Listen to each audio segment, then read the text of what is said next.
ഏട്ടാ ഒരു 500 രൂപ തരാവാ. 500 രൂപയാ? ഇപ്പൊ ഇതിന് 500 രൂപ? അത് പിന്നെ അനിയത്തിയുടെ കൊച്ചിന് എന്തെങ്കിലും വാങ്ങിച്ചു കൊടുക്കാൻ. 500 രൂപ കുറഞ്ഞൊന്നും മേടിക്കാൻ പറ്റത്തില്ലേ? 100 രൂപ ഒന്നും കിട്ടത്തില്ലേ? 100 രൂപക്കൊക്കെ എന്ത് കിട്ടാനേട്ടാ?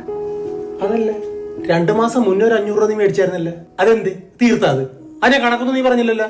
അല്ലേട്ടാ, അത് ഏട്ടൻ തന്നെ എന്റെ അടുത്ത് ഒരു പ്രാവശ്യം 200 മേടിച്ച് പിന്നെ എന്തോ കാര്യത്തിനൊക്കെ അതൊക്കെ എഴുതി വെച്ചിട്ടുണ്ടോ? നീ എഴുതി വെച്ചിട്ടുണ്ടോ? എഴുതി വെക്കണം. വളരെ കഷ്ടപ്പെട്ടുണ്ടാക്കണ കാശാണ്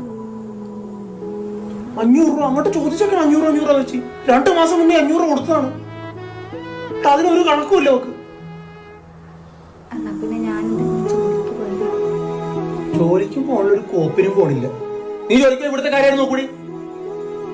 അമ്മ ഒറ്റക്കല്ലേ ചെയ്തോട്ടെ എന്നാ നടക്കില്ല കേട്ടാ. ചുമ്മാതെ അല്ല നിന്നെ കെട്ടിക്കൊണ്ടു വന്നിരിക്കണത്. ഇവിടുത്തെ പണി മൊത്തം ചെയ്യാൻ കെട്ടിക്കൊണ്ടു വന്നിരിക്കണത്. അവിടെ വേറെ പണിക്ക് പോയിക്കോട്ടെ എന്നാ.